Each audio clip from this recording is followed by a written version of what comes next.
It's episode 88 of the Improv London podcast. I'm your host, Stuart Moses, and this week's guests are Sam Russell and Alexander Jeremy.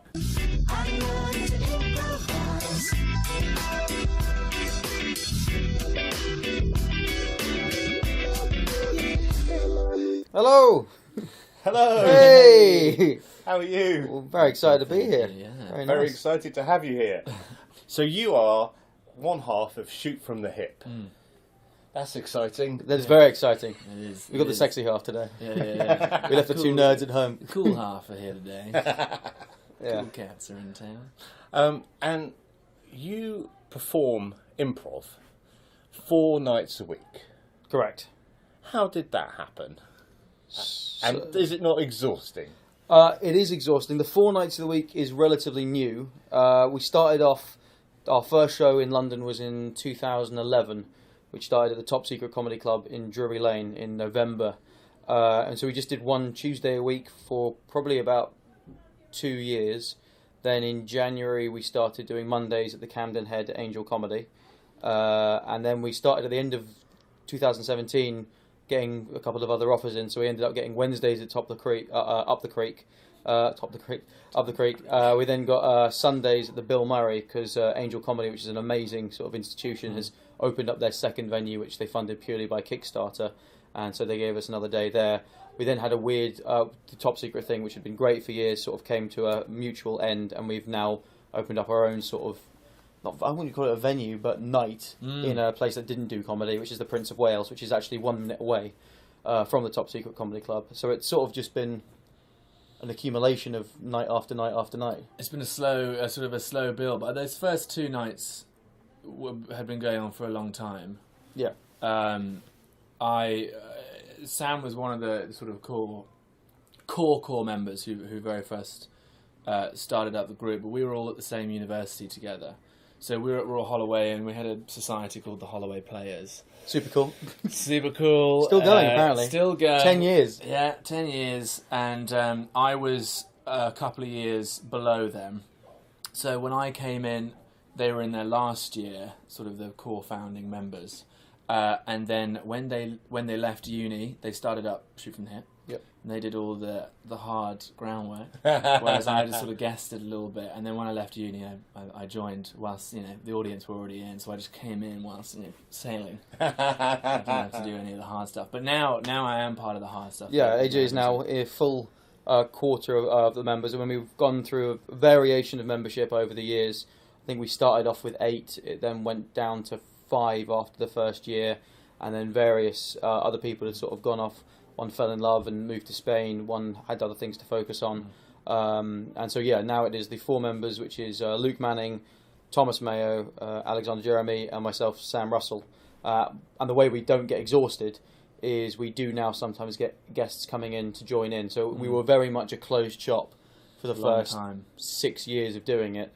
Mainly because we tried to get guests in sometimes, but the managers of some of the places that we were in was just saying, we like you guys. We don't really want to run the risk of getting, improv is all about taking risks. But when you're in a comedy club environment, which all of our shows are, the audience are expecting stand-up. They're expecting a high laugh rate, high quality, non-experimental. I don't know why I'm doing air quotes in the podcast.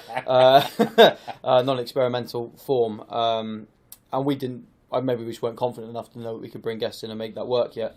But now, because we've been getting our guests in, and the quality of guests we've been getting has been absolutely astounding. We end up each member probably does between 2.5 to 3 shows a week. So you do get one off, and sometimes we do 2-man shows. Sometimes we do a full 4-man shows. Yeah, usually it's 3 Shoot From the Hip members and a guest, but it's completely varied. It's improvised. Yeah, we have a comprehensive rota that we all check now. What colour am I? I think I'm green. I don't know. You're orange, I think. Am I orange? Yeah, orange. So we have. You look through our month, and we sort of go, okay, I'm here, and then you get other things jumping in, like we do one-off shows, sort of monologue slam, and some corporates, and things like that. And so we try and keep it as fair as possible, and the money all gets shared equally. And the nice thing is, because it would end up, if you've got one show which has got a massive audience, you'll end up making. It's a free. All of our weekly shows are free, but we have a bucket at the end. So if you end up having one show which is massive and you get a massive bucket, and then someone else doing the same amount of work on a smaller show, it wouldn't be fair if you just take the bucket on the night. So we pool all the money and then just share it out evenly, which is very nice. Brilliant. And we do pay our guests. We pay our guests because it's a job. It's a job. No. Cool. So if someone was to come along on Mondays at 8 p.m. at the Camden Head, Yeah. what could they expect from a Shoot from the Hip show? Just a whole lot of fun. A whole lot of.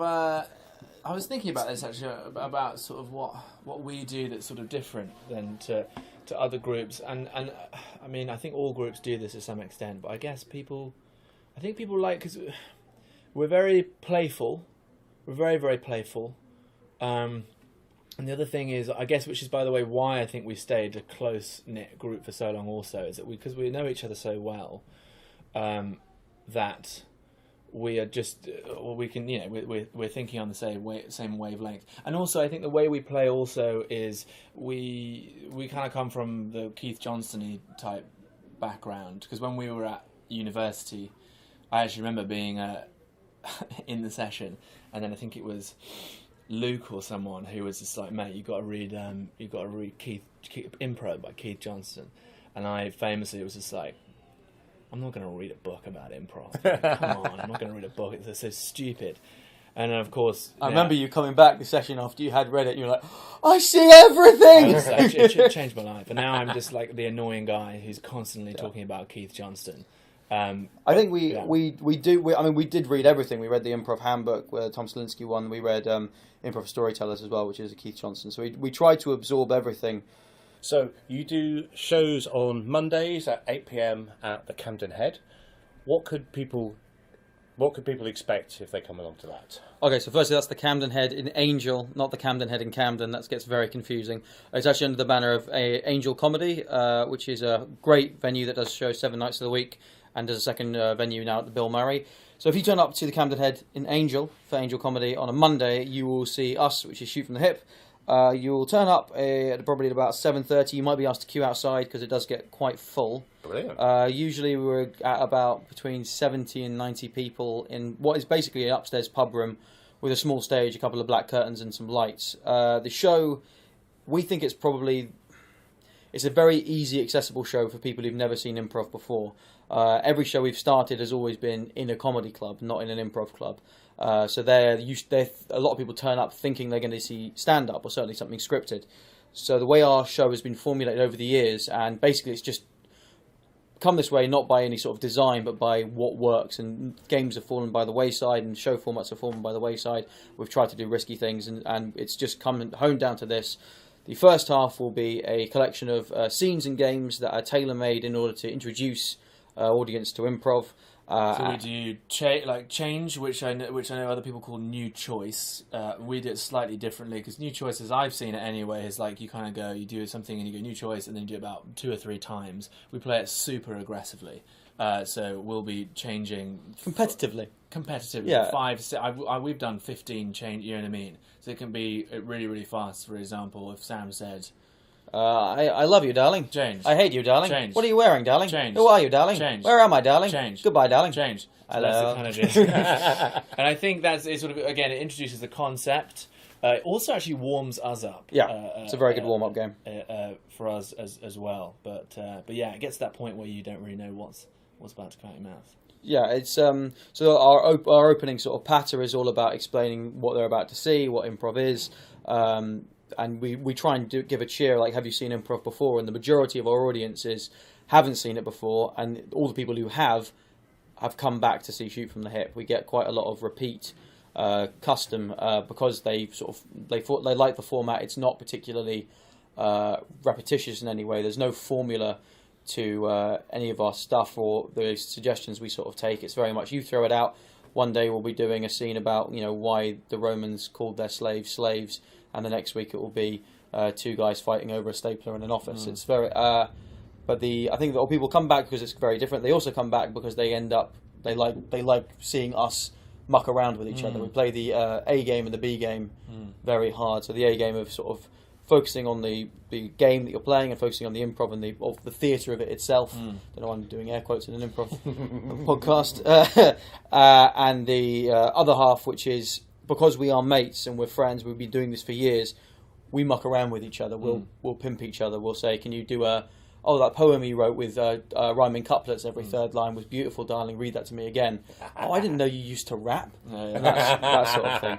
And also making fun of each other's appearance. It's important to us at the heart of it, as Sam was saying, the A game and the B game. The A game for us is, as I said, it's just the basic, dramatic relationships and characters, especially in our long form. So in the second half we do a long form. So you'll get your first half, which is games and scenes, very high laugh rate. Nothing's longer than 5 minutes of the game, so you can sort of you figure out what you're watching, and you've won their trust by the end of that, because it's pretty much foolproof now.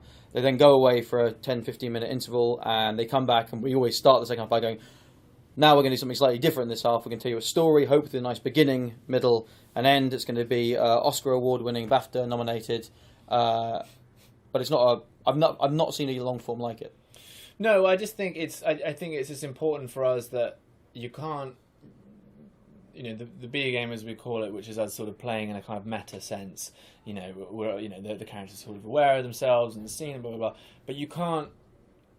I personally think that it's very hard to play the B game if you don't have the A game. If you don't have the story underneath it and the characters and the relationships and the emotion behind it. And I don't mean when it's like, it's not like emotion like we're really really crying or really angry or whatever, but we're at least signalling there's an emotional core to this, and characters have wants and drives, and the characters are reacting honestly with each other, and that needs to be underneath. It's like the boat that keeps us going, because if that's not there, then all the stuff that you do, you mess around, it's silly. And I think the B game play can never be at the expense of the A game. That's it. Otherwise the whole thing crumbles, and it's just a bunch of mates making fun of each other in a room above a pub, which no one wants to see. So yeah, when it will be sort of little asides, and it'll be things in the audience, for example. So for us, the thing we love, I think what we love about our show is if there's a mistake that happens, either if it's one of us. I remember at one point someone just had a cough, and they were saying, "Oh, I'm coming with my friend. Oh, what's your name? Oh, his name's..." Because he just caught, and the rest of the show, that was that character's name, and it was a repeated joke every time. He come, "Oh my god, what happened to..." Every time. If someone's phone rings in the audience, the phone rings in the show, and you pick it up and you start talking on the phone. If you got a drunk heckler, we once had a guy who just kept shouting, and it was a pirate story, and the drunk heckler became the parrot. And so whenever that guy shouted something out, it was always just shut up, Polly. We're trying to focus here, and yeah, I think that's why people. It's why I enjoy it. Certainly, we don't take ourselves too seriously, and you shouldn't, because it's a comedy show. That's it. It's also about getting the balance as well, because as we talk about the Dick and Pooh show, which we don't want it to become. No. The only time we ever had to go... Rarely. Sometimes we go there, sometimes. I think the only time we've come into a show going, this is going to be the Dick and Pooh show, is we did 2 Glastonburys in a row, which were basically in a tent with drunks just wandering in and out, some children threw water bottles at us, and you've got people gathered around, you go, the only way that we're going to keep at least enough people looking at us that we've earned our keep here is by being as vulgar and as loud and as crass as possible. And that's fun to a degree, but no one's going to come back and see a show. We do 4 shows a week. No one's going to want to come back to that show, and it's not going to be well reviewed. I think that we try to avoid that. Comedy audiences are going to. This is so. Someone after a show came up from Second City, who is a performer at Second City, and I didn't understand this when she asked me this question, because I just assumed that everyone did this, but we won't. So, if you're playing to comedy audiences and you're asking for suggestions, you're going to get, dildo, vibrator, all this sort of stuff. Yeah, because vagina-related stuff. Yeah, a lot of vagina-related stuff, and the audience would love to bring you down to that, and I think it is important to have kind of respect, and I think what we do, which apparently isn't what some groups do, I didn't know this, maybe this is totally wrong, that, for example, so we get a suggestion, okay, we're going to do a scene now, can we get a word just to start us off from the scene, and maybe in the word it comes, vibrator. We will always go, vibrator, okay, thanks for that, sir, thank you very much. It could be a poo face, we've got poo face over there from the gentleman, thank you very much. And then we'll often go until not long, but we'll go until we find one that sort of it does inspire us, or that's something we can work with. Yeah. I don't believe in kind of just like just being at sort of at the whim of the audience, which is kind of the impression that she was giving. She was like, oh my god, you don't take the first suggestion.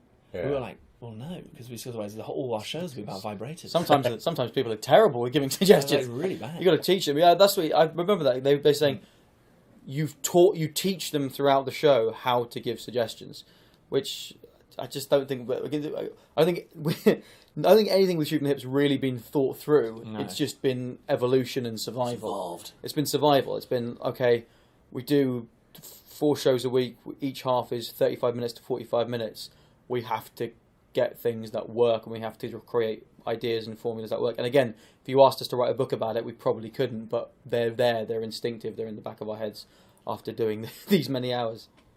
Cool. And so you're at the Prince of Wales on Tuesdays at Yes. 8:15, and you also do Up the Creek on Wednesdays at 8:15. Yep. And then the Bill Murray on Sundays at 8 p.m. Yes. And these are all comedy venues. Yeah. They're all comedy venues. The Prince of Wales is our sort of new experiment for 2018, because that is literally a room above a pub that wasn't having anything on.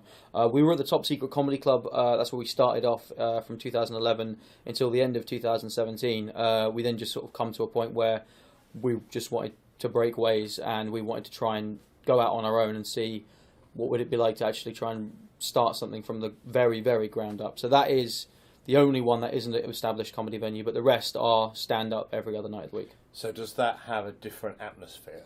The Prince of Wales shows, the moment, because we've only been doing those for 6 weeks, are a lot of the people who used to come and see us at Top Secret going, oh, where are they? Oh, they're 1 minute down the road at the Prince of Wales.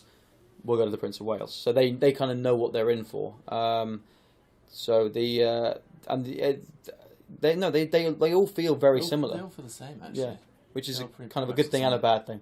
Yeah. I guess so. Numbers are the main thing that change your audience. Like sometimes you'll turn up and for some reason there are 200 people there. Yeah. And you go, okay, we don't have enough chairs. And that's exciting, but also panicking because you've got to do a lot more admin work and you know your break's going to be longer. And sometimes you turn up and there's 20 people and you go, okay, this is a different show.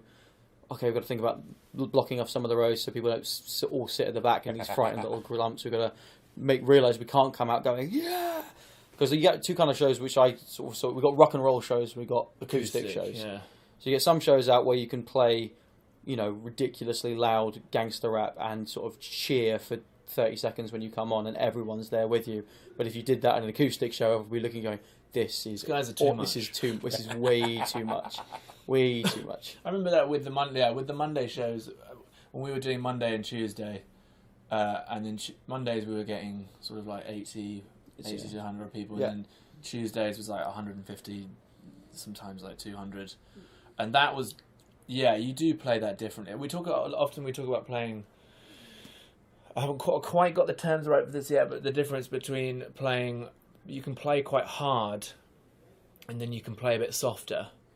And especially in our first halves in general, we would play a bit harder. And I guess what I mean by that is that, you know, we'll come on, and especially when we were doing Top Secret with huge audiences, and when we do Monologue Slam as well, when we come on, the characters that we'll be playing will be big.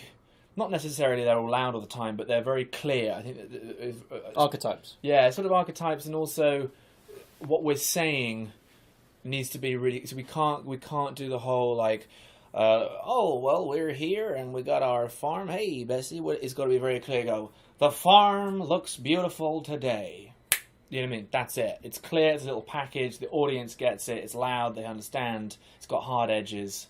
And then that way, I think that works well with a bigger Shooting audience. Hip audiences are not there to see you explore your improv art. They're there to laugh and give you money for making them laugh. There's sometimes you go to an improv show and it feels a lot like you're at a very niche jazz club, and they've all seen improv before. They've all read the books. 90% of the people are the students that are there in the club, and they're watching their teachers do their show, and they're so into it that they'll be there no matter what happens. Whereas if you've got a room full of punters who don't know what they're in for, to a very niche jazz club, they'd be confused. So yeah, our job is there to it's an entertainment venue. It's a comedy show. It's there to make money. So, if another group wanted to kind of emulate what you've done and end up... No! There's not enough money. Please don't. Please. In an ideal world. In an ideal world. In an alternate reality. Where it's not a zero-sum game. No, it's not a zero-sum game. And I wouldn't want to dissuade anyone from giving it a go. Because it's so much fun. If they must. Yeah. And I very much discourage anyone else from doing an improv podcast as well. They can't really cope with the competition. Well, I mean, how do you end up getting one night a week? Never mind 4 nights. We came out very starry-eyed when we were 21 years old, straight from university. We started Shoot from the Hip as a way of funding a very serious Edinburgh Fringe show about a guy who's stuck in a coma and he's got to choose whether he's going to live or die, which is very hard, sort of harsh sort of stuff. And the play was really good. The guy, Thomas Mayo, wrote it, who is still in the group. I was in it. We were all in it doing sort of various roles. But Shoot from the Hip was born as a fundraising thing to get people up to the Edinburgh, to be able to get to the Edinburgh Fringe. And then we sort of finished the run in August 2011, and we were like, oh, that's really fun. Should we keep doing Shoot from the Hip? And we were like, yeah, okay, how do we do that? And we somehow wangled our way into the Comedy Store green room after a Comedy Store Players show. And we were talking with them, and Neil Malarkey, who's a great guy, really nice guy and very good improviser, basically came up and said, listen, find a comedy club that has a free night, say that what you want to do, that you're going to put an improv show on, and see what they say. Tell them what Richard Branch said. What did he say? Oh, he said don't do it. No, he said take it seriously. Did he? I thought he said, oh no, who was it? He said don't do it. Who's the improbable guy? Oh, I can't remember. Lee Simpson. Lee Simpson said don't do it. Very good advice. No, so we... I swear, I remember when you first... maybe I misheard it. It's the mythos of the myth. But I just remember maybe someone said to me that whilst they were telling you that, I think it was Lee Simpson, which you'd imagine, all these people to be like, Karazza Zany Improv, whatever. And apparently, I remember at least when he first told me that, apparently, I thought he said, he looked at you in the eye and went, take it seriously. Maybe it was, maybe I think I remember it was, don't do it, but if you do it, take it seriously, which is quite cool. So we went... a big bunch of serious guys now. So we went to the Top Secret Comedy Club, which had only been going for about a year, and it was doing shows from Wednesday to Sunday. And we said, give us Monday or Tuesday, and we'll see if it'll make it work. And they were like, okay, sure. And we did our first show the Tuesday following seeing the Comedy Store Players on the Wednesday. And it was really fun, and there was some people turned up.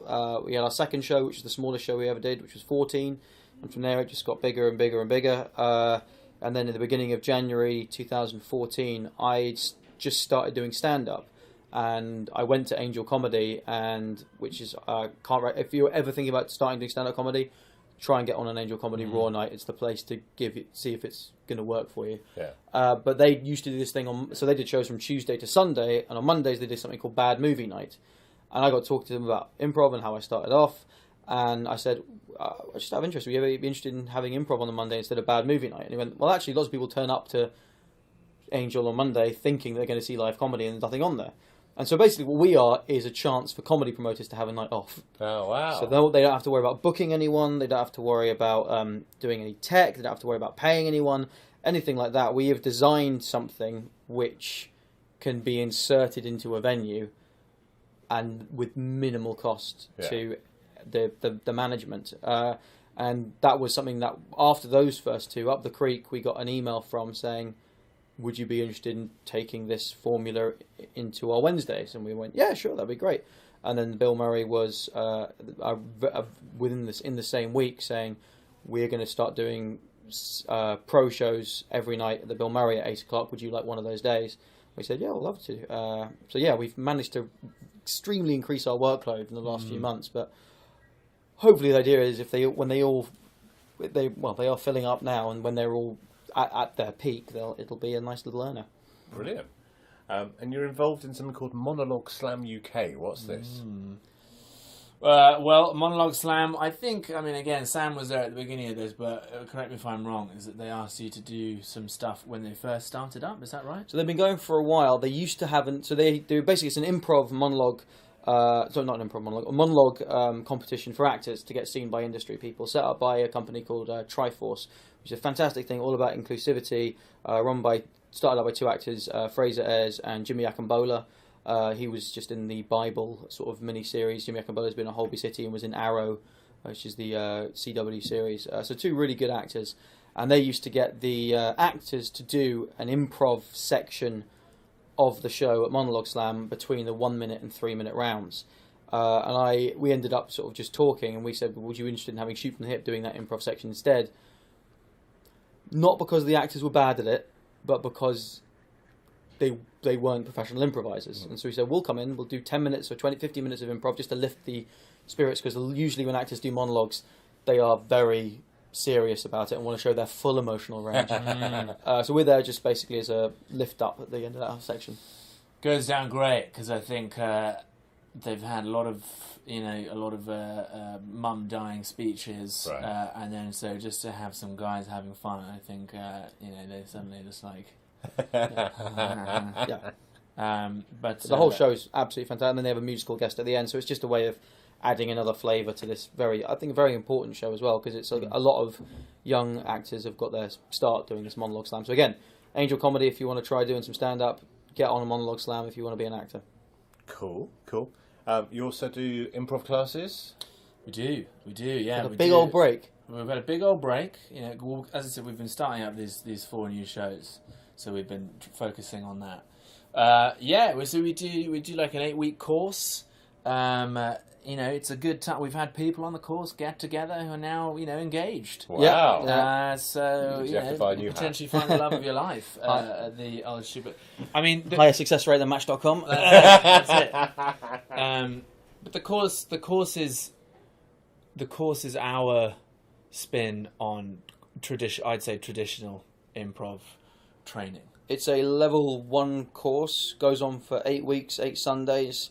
And we've basically split it up into 8 different sections of improv. So the first one will be sort of spontaneity, and we'll go under things like characters, and we'll do ones on storytelling, and it's basically just 8 lessons in trying to, if you ever end up on stage and are told to make something up without any sort of stimulus, how to go about doing that without completely freaking out. Yeah. It's it's a good time. It's a good time. The one thing we did quite a few improv courses, and they all had their positive parts and their negative parts. The one thing we were focused on when we started up was you will never be sitting down for longer than 5 minutes. Right. Okay. So you sometimes get to an improv class and you have a 20-minute lecture from the teacher, and you have to watch everyone else do their 5-minute scenes, and you've basically switched off after that. So with ours, we try to make sure that you are not ever just sitting down for more than 5 minutes. You're always up, always trying something new, going around. Even that's just going around the room and trying little things, doing big group games. Because you're there, you're giving us money. You should be improvising rather than just listening about how other people improvise good. Yeah. Cool.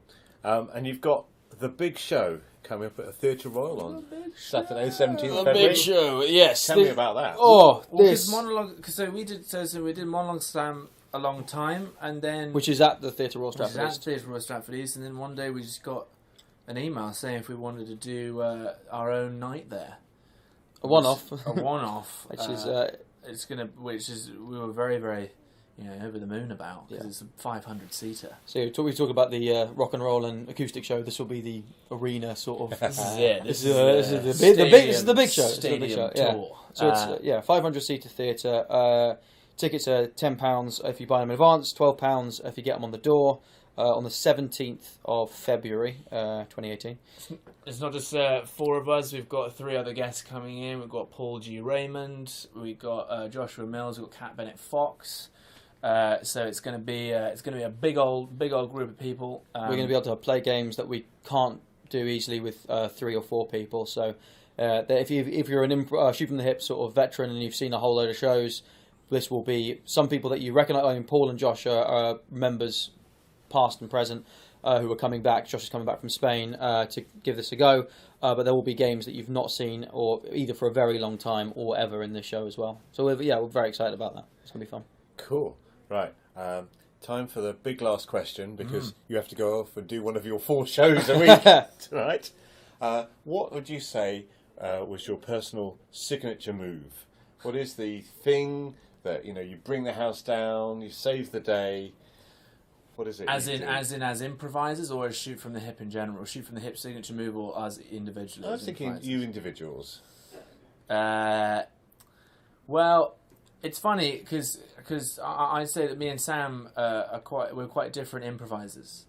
I'm very much I'm an actor. I'm a silly actor, and I just sort of very much.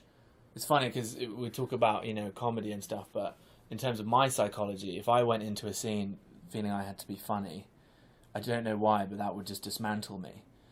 Whereas Sam's very, very fast and has a very, very quick mind, and therefore can structure things very quickly because he's a stand-up. So we play quite differently, but of course we get different types of laughs coming from it. Back to the question about my signature. I don't know. I'm just really, really silly. I guess that's how I like to play. Signature move. My favorite thing. What I like doing is if you've got a scene, and then the next one on, you realise there's something in the last one that you can pull back into it to make it even more. So we did a show on Sunday where the first scene was a guy who was the best lawyer in the country. Talking to a guy whose son was a degenerate, and they were brothers. And in the next scene, I was the degenerate son teasing the police officer, and the police officer was like, "You're never getting out of here." And then I went, "Well, actually, my uncle is the best lawyer in the country." And so you bring that sort of thing in, and it's just joyous. But I think the idea of a special move is it's not a good way to think, because that you might as well have been doing stand up then. It's a team effort. It's a team game. My favourite things are when I see someone else go with someone and you're building something together. I mean, it might be easier to do about other people than yourself.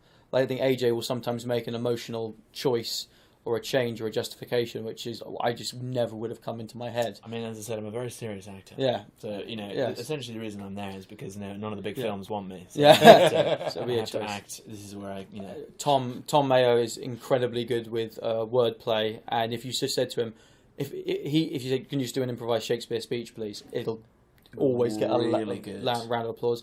Luke Manning is very, very good with accents. Manning's a sleep Manning. Can change into sort of any sort of kind of person. Also very good at playing a woman. He's also a very, very good technical improviser. Luke. Yeah, he's the kind of person where you'll do something that moment you go, "Oh fuck, what do I do?" He's got something to, and you're like, "Oh, oh, thank God, Luke was here." I'm willing to go darker than Sam the rest, will go to some rest dark of the group. Place. Sam will go to some dark place. Because I think, again, you're there, you're exploring sort of psyche and fun, and so you might as well just explore some of the darker parts as well as the nice and funny ones. You got to do it. Yeah, he's just got to do it well, don't you?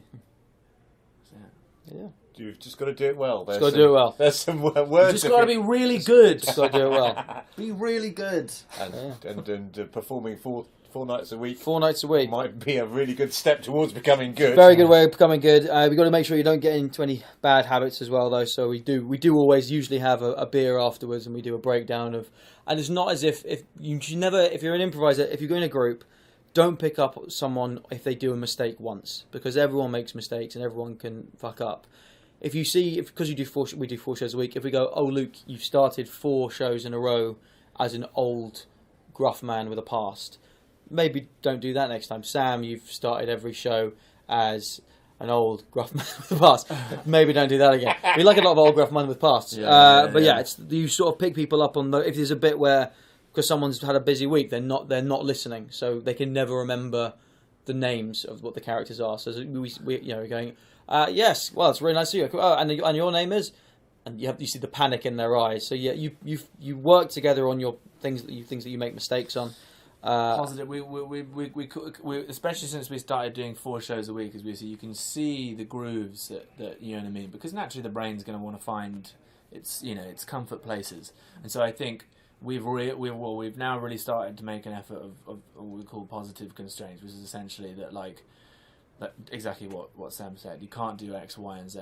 Not like you can't. We're going to be mean. Just think about it. Just be aware. Okay, yeah. and the great thing about it is that it just means that you branch off into different sort of exciting directions, places and things that you've never ever been close to before, and that's really exciting. A lot of the reviews we get are usually 5 stars, but no, they're the 5 stars, but they are very much like a very, very fun introduction to improv. And if that's what we are, I'm very happy to be that, because we talk to a lot of people and they go, oh, we thought all improv was shit. And there is a lot of shit out there. There is. And the trouble with shit improv is shit stand-up. If you're shit as a stand-up, the most you get to do is 5 minutes. Right, Whereas you can see shit improv that goes on for an hour and you're like, God, kill me. Whereas hopefully what we do is shoot from the hip is we are the taster, the sorbet that goes, oh, this can be good sometimes, and then they go and find out the stronger improv flavour that's for them. They find the musical, they find the more genre specific thing, the more long form thing, the more experimental thing.